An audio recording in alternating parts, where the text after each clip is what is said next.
सभी साधकों को योगाचार्य हरीश मोहन का नमस्कार।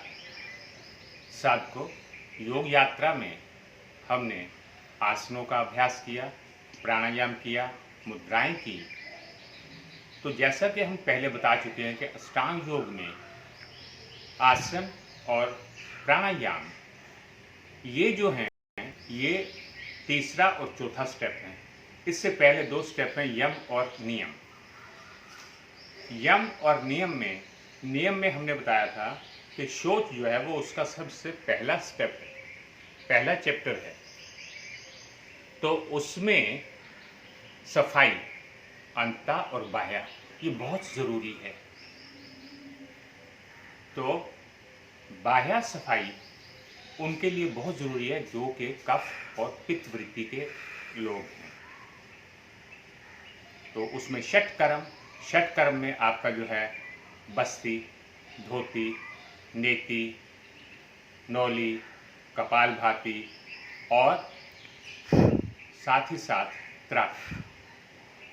तो ये 6 कर्म हैं जो कि हमें शुद्धि प्रदान करते हैं और इस शुद्धि से हमारा शरीर तो शुद्ध होता ही है, स्वच्छ होता ही है, साथ ही साथ हमारे स्वास्थ्य में भी वृद्धि होती है और इसके साथ ही साथ हमारा जो है मनोबल बढ़ता है हर काम को करने का। तो जल नीति में आपने क्या करना है कि आपको एक लोटा चाहिए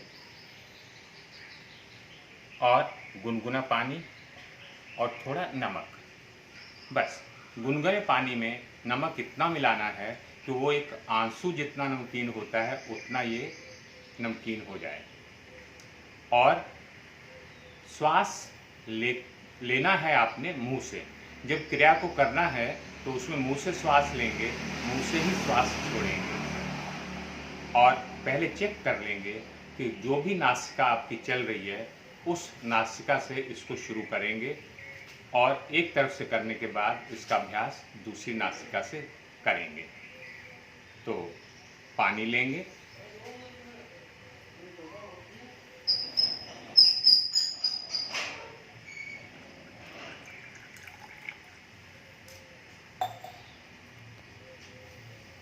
लोटे को इस तरह से पकड़ लेंगे और इसका अभ्यास आप बैठ के भी कर सकते हो, उकड़ू बैठ के और खड़े होके भी।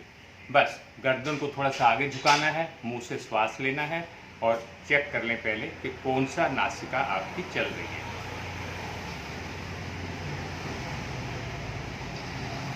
मेरी इस समय दाहिनी नासिका चल रही है, राइट साइड। तो हम इसको राइट साइड से करेंगे।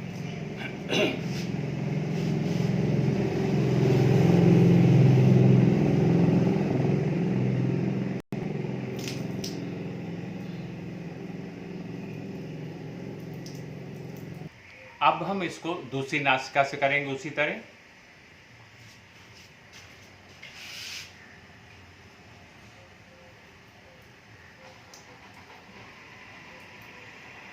दोनों नासिकाओं से करने के बाद हम नासिका को साफ करेंगे और भस्त्रिका करेंगे इस तरह से।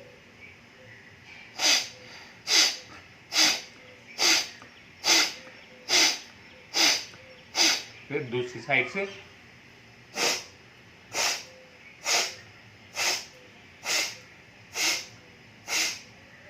फिर दोनों।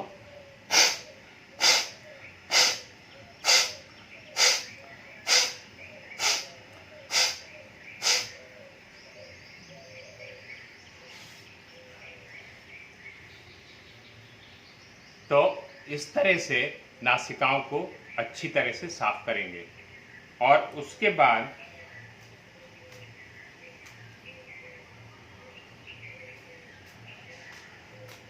जो है आप सूत नीति भी उसका भी अभ्यास कर सकते हैं और इस जल नीति से आपके नासिका के जमा हुआ मल वो दूर हो जाएगा, गले के रोग वो ठीक होंगे, अनिद्रा जो है वो दूर होगी, साथ ही साथ जो है आपका मनोबल बढ़ेगा, सिर दर्द दूर होगा, श्वास में जो प्रॉब्लम आती है उनके लिए ये बहुत अच्छा है, दमा जिनको रहता है उनके लिए बहुत अच्छी है।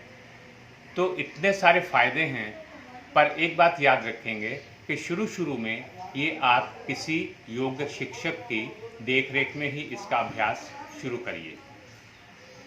तो फिर देर कैसी, तो आज से ही इसका अभ्यास शुरू करेंगे। और दूसरा, लॉकडाउन के दौरान जो कुछ भी आप सीख रहे हैं उनका पालन जो है उतना ज़िंदगी करते रहेंगे, पूरी ज़िंदगी उन चीज़ों का पालन करेंगे।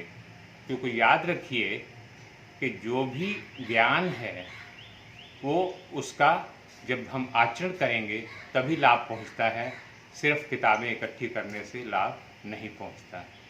और दूसरा, आपने गरारे करने हैं, आपने आँखों पे छींटे मारने हैं, आपने अपने बुज़ुर्गों के साथ जो है थोड़ी देर के लिए बैठना है, उनका हाल चाल पूछना है, हाथों की सफाई का ध्यान देना है। तो ये सारे नियम जो हैं ये आप जो है फॉलो करेंगे।